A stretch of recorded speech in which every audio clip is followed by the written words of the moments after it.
Okay, welcome to the NHL Fringe podcast. I am your host, Mike, with co-host, Dave. Hey guys, how's it going? You can find us at NHLFringe.com, on Twitter at NHL Fringe, or search us on Facebook, NHL Fringe Podcast. You can find me at Zombie Sheridan on Twitter, or my blog, AuroraWasteland.com.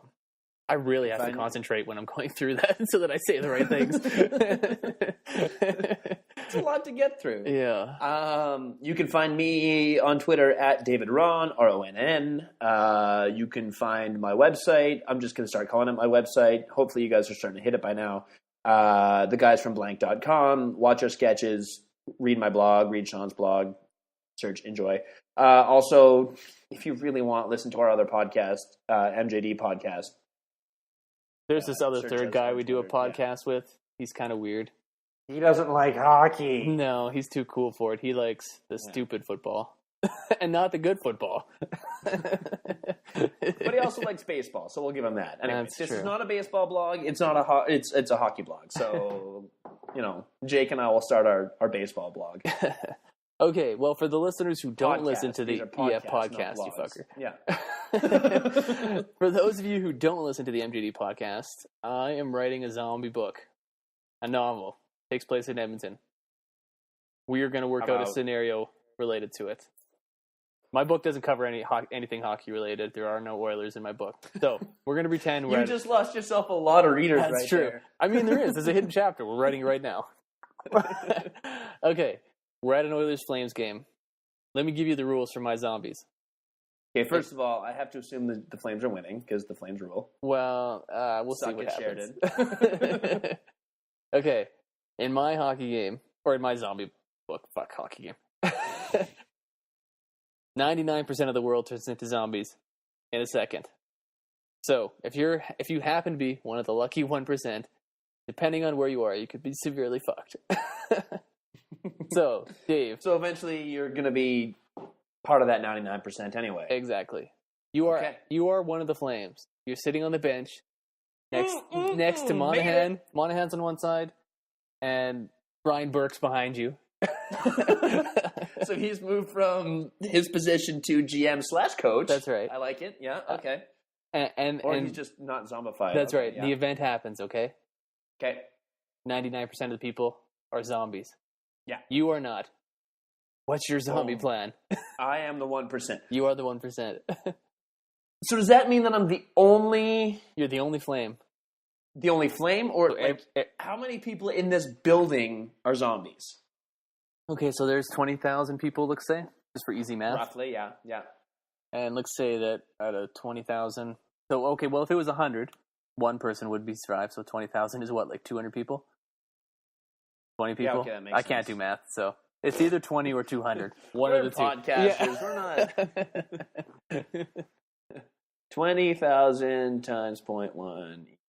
2,000 people. 2,000. Oh, great. I was wrong. That's 10%. With both of them. No, 200. Oh, okay, so it is 200. I was right the first time. 10%. I can't even do math on a calculator. So 200 people. You happen to be one of them. All right. You have equipment on. So I have a helmet on. Yeah. Have we? What's the rule on face shield at this point? Are we at half visor, man? You've had you've had the grandfathered in visor. Okay. So it's safe to assume that nobody else on the bench has survived. They're all zombies. Yeah, you're probably the only one. Okay. Well, first thing I do is I get on the ice. Okay, that's probably a good plan.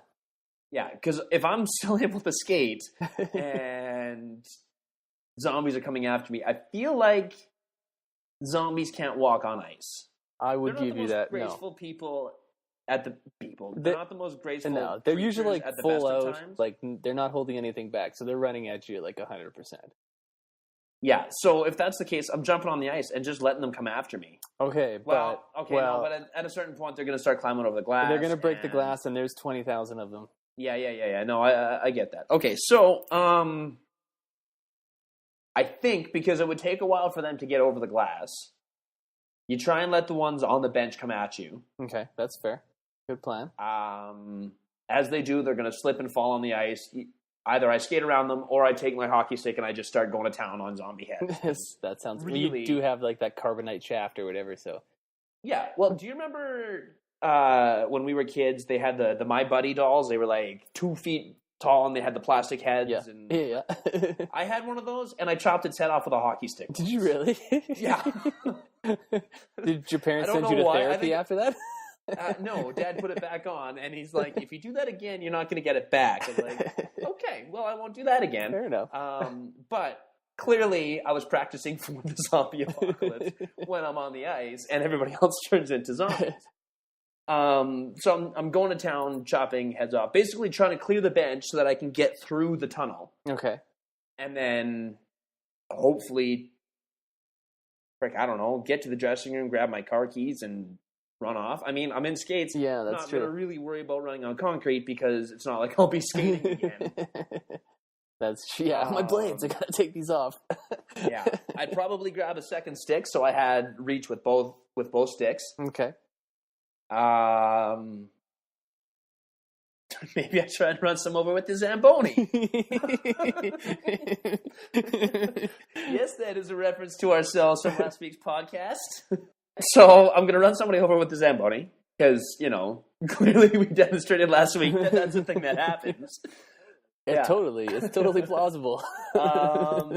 And then, I don't know. I mean, I've got a zombie plan after that. Are we going into, have we moved from hockey blog to... No, once you leave the building, you're on. Okay. You're okay. So that's... Okay. That's kind of what I would try fair. to do. I'll give you that. As a player, I like your jumping on the ice idea, and I like that you didn't stay on the ice for too long. No, I think at a certain point, you pull them away. We have demonstrated... It has been clearly demonstrated in zombie movies that when they see something they want, they go...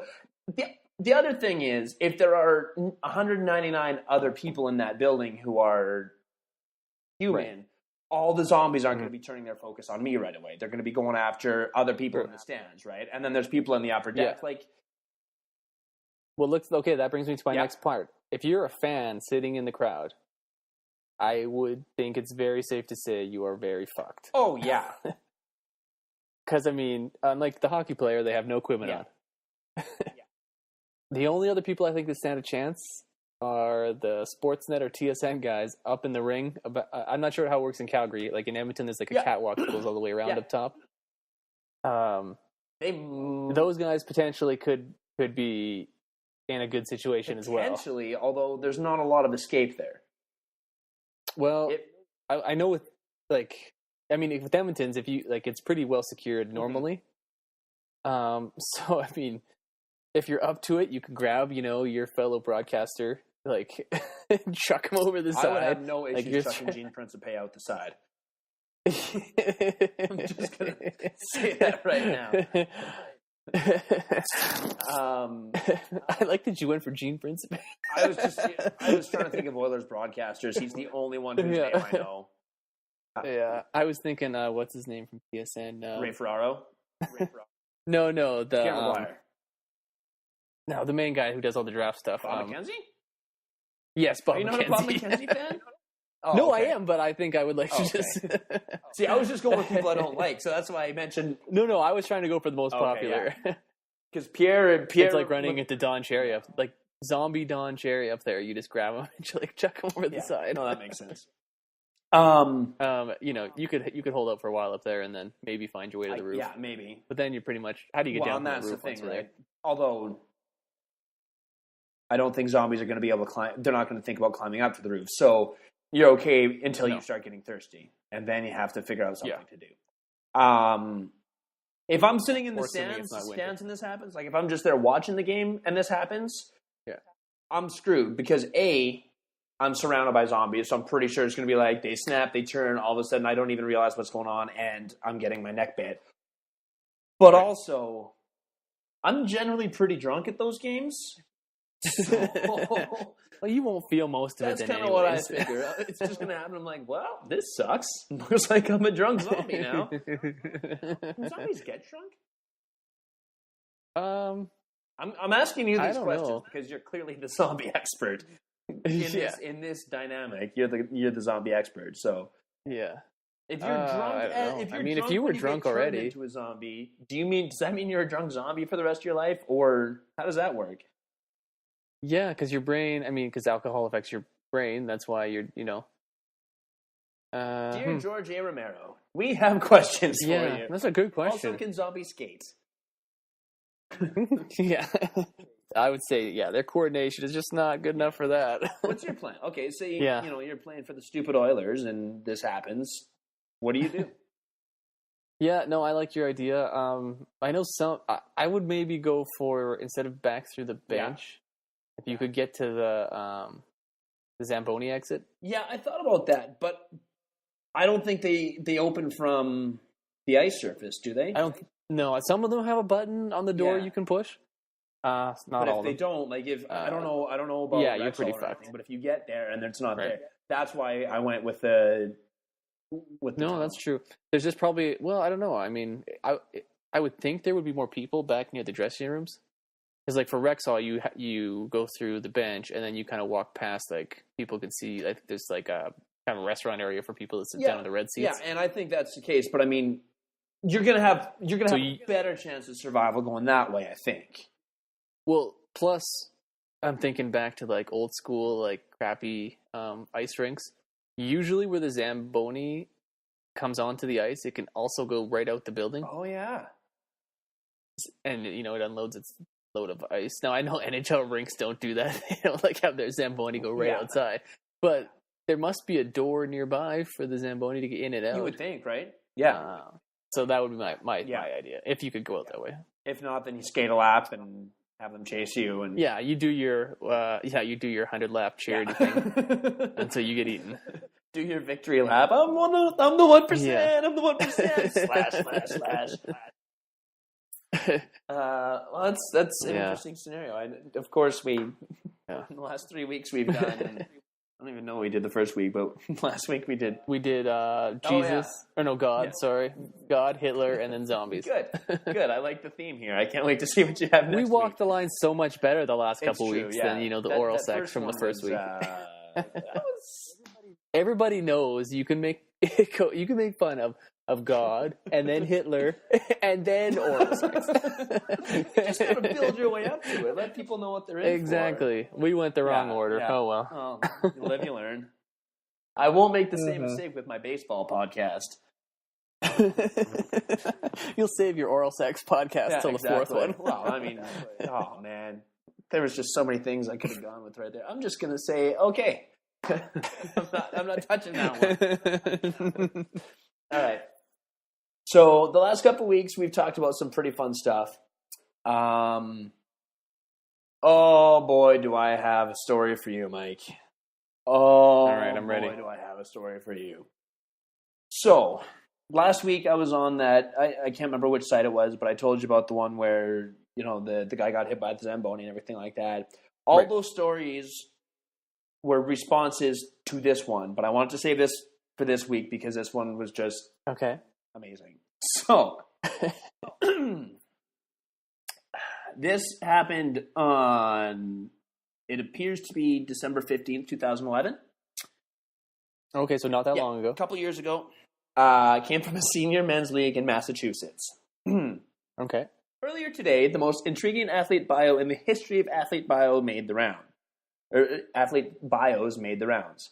Zhang Nguyen, a 37-year-old defenseman for a Boston area men's hockey league, became an instant legend for this single sentence. Are you ready for this? I'm kind of afraid. Player kicked out of league for defecating an opponent's glove following a fight on the ice.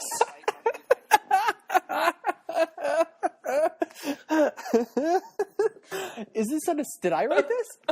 I thought it was like this cannot be true. This cannot be true. This is from. That is amazing. Oh my god! Okay. So we put out a call for more information, and you did not disappoint. We spoke to teammates of both Pooper and Poopy, and have been able to reconstruct just what led to one grown man to shit in another's gear. Rogue Squadron and the Young Guns were first and second in their divisions, but it was not a grudge match when they faced off late on a Friday night. With players ranging from their late 20s to north of 50, it's Usually just good, clean fun for men willing to pay $495 to play hockey intense enough to satisfy the need for competition, but casual enough for a case of beer to be on the ice in every locker room. So there was no bad blood, only a late season game with first place on the line at the Pilgrim Rink in Hingham, Massachusetts. But the fireworks began early. Just a few seconds into the game, the puck ended up trapped against the boards in the Young Guns zone. Rogue Squadron defenseman Zung Nguyen had it pinned with... I love that it's Rogue Squadron. That's awesome.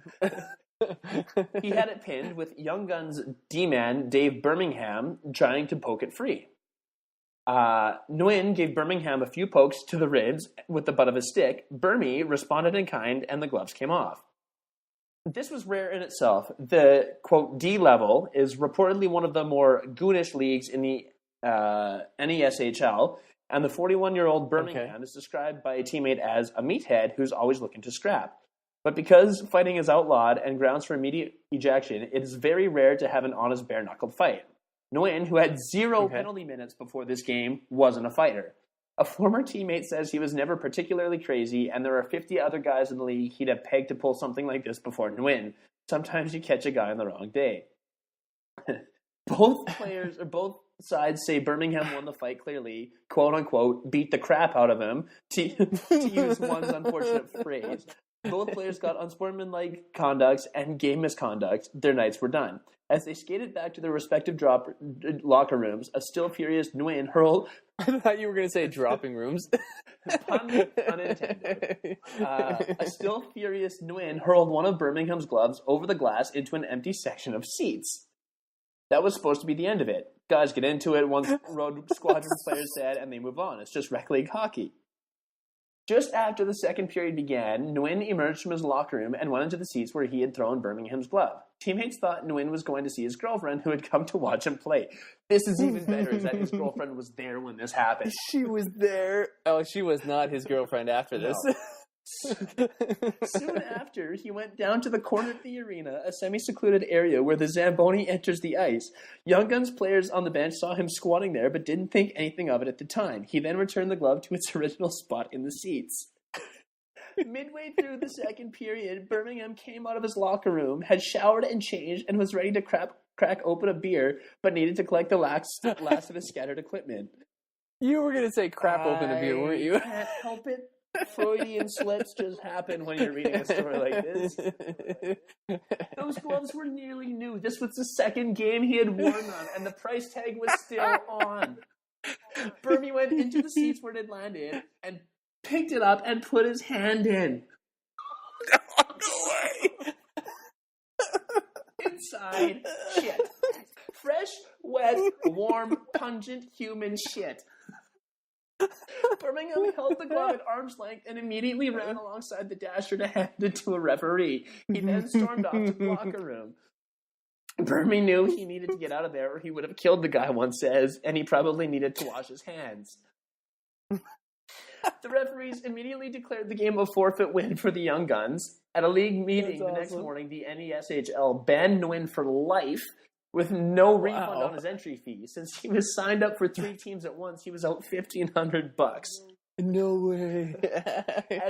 That's amazing. As it turns out, Rogue Squadron has won every game this year in which one of their players didn't poop inside an opponent's equipment.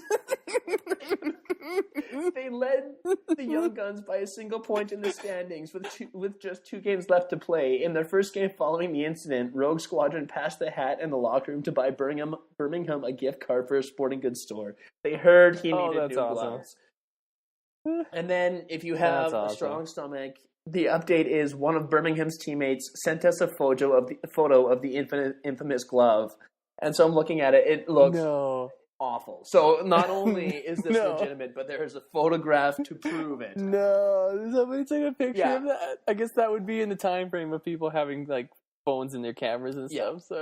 So that's amazing. I think we might have to post that link to our website so that our fans, or maybe to our Send Twitter me that picture and I will put it up without looking at it. I'm just going to send you the link. You're going to have to do the work. Oh, that's amazing. Right? I saw that. Oh. I was like, this is part of the NHL Fringe. I know it's not an NHL related story. That's Fringe, like, baby. This is happening. People need to know this. okay, so that guy's girlfriend is there. What if they end up getting married and then he proposes like later that night and has to tell the story to like their friends and family, like his kids years later. Dad, tell me the story of how you proposed to Mom again. I don't think so. And she's like, I knew the second I saw him squatting over that glove. He was a man after my own heart. That's amazing. That might be the greatest thing I've ever read in my life. Like, it's so if you're that guy, you're in the crowd, you find the glove, and I mean, you're like, I should do something to this. Like, I was gonna say, when do you decide that this is what you're doing? Is it when you're tossing the glove over? Is it like, I'm gonna go poop in that later, or is it like as you're sitting in the dressing room after you shower and you kind of cool off, and it's like, I wonder if that glove is still there. Maybe he went to go to use the bathroom at the arena and it was like broken. Or it was like, just an arena bathroom. Am I supposed to shit now? Those things? Yeah, that's true. He was like, I'm not pooping in there. You know where I can? I only poop in gloves. Oh, man. That is amazing. I just cannot picture, like, I might start checking my gloves every time I go to put them on. Like, yeah, how does he not? He's OCD glove man now for the rest of his life. He's like, he's got like 20 stages, like he's rinsing out every type of glove before he puts it on. Like, have you ever thought like you haven't put a glove on all year, like a winter glove, and you're like, there might be a spider in there. I was going to say, like people in like Arizona and stuff, they have to knock their shoes out to make sure scorpions haven't climbed in or something like that. Exactly. Like, so this guy's like a poopophobia, and how like he's like just like, there might be poop in my glove, there might be poop in my shoe. Like, that shit stays with you forever, awesome. Like luggage, man. That's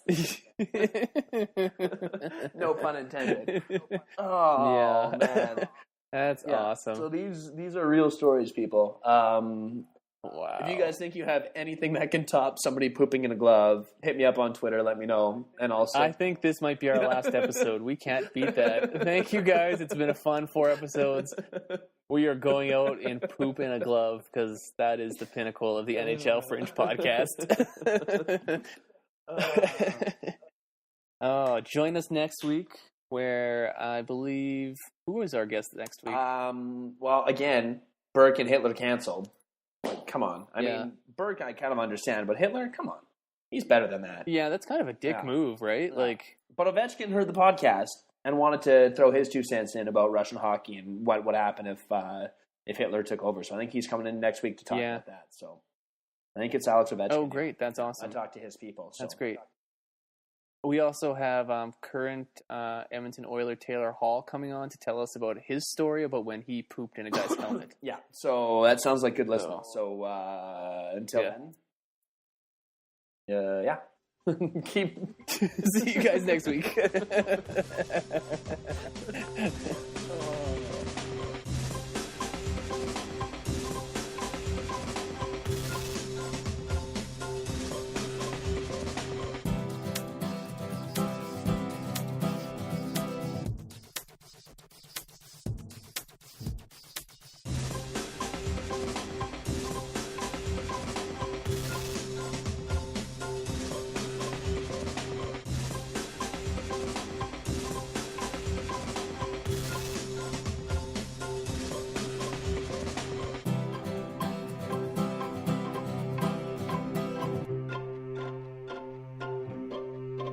Uh-oh, did you freeze, Dave? I can hear you. Uh-oh.